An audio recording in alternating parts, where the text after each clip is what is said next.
Well, g'day curd nerds and welcome to the Limburger taste test.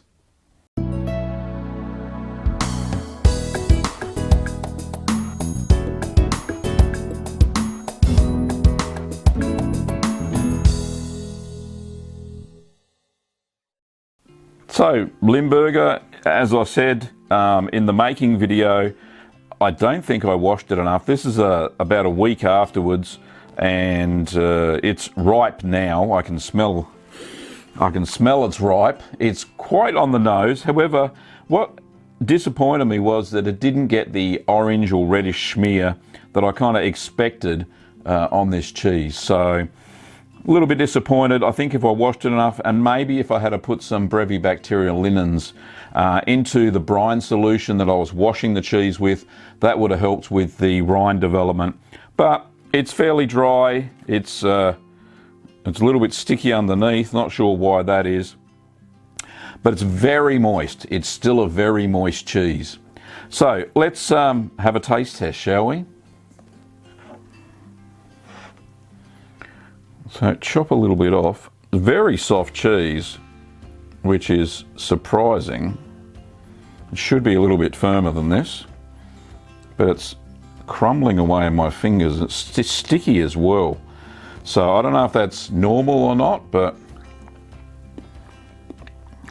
oh, it's so creamy. It's very nice indeed.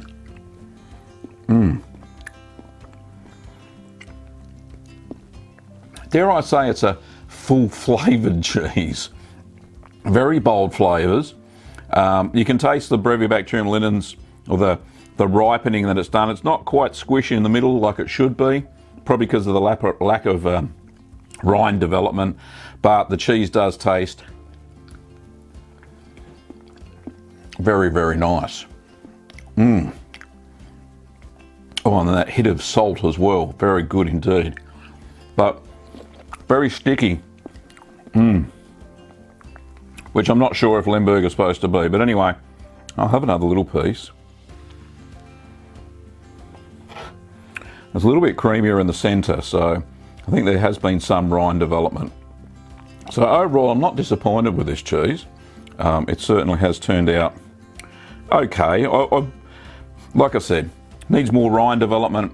That's what would happen. But the flavour, very nice. Would be even more so if it was a bit more runnier in the centre. So, didn't bring my tea towel, I forgot. Anyway, so that's Limburger. Like I said, needs more rind development. I can't really do anything about it with this cheese. However, with the next cheese, definitely make sure that you wash it twice weekly during its aging to develop that nice rind, red rind that it gets. Red to orange rind, and definitely make sure that you turn it, because it's such a soft cheese it tends to spread. So make sure that you turn it at least every week, or every time you wash it anyway. Anyway, hopefully that's been some inspiration for you to go out and make some Limburger and fix some of the mistakes that I've made.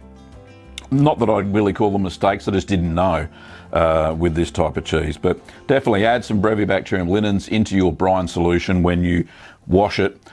In the first week, I would say, the first week it needs that extra development. The brevibacterial linens that I added into the milk itself wasn't enough to make this cheese what I really had hoped it was going to be. Anyway, you win some, you lose some. Hey, as long as you can eat it, it's still a win as far as I'm concerned. So thanks for watching, curd nerds, as always. Don't forget that if you haven't subscribed, don't forget to hit that subscribe button and hit the little bell to be notified of any more cheese videos that come out on a weekly basis.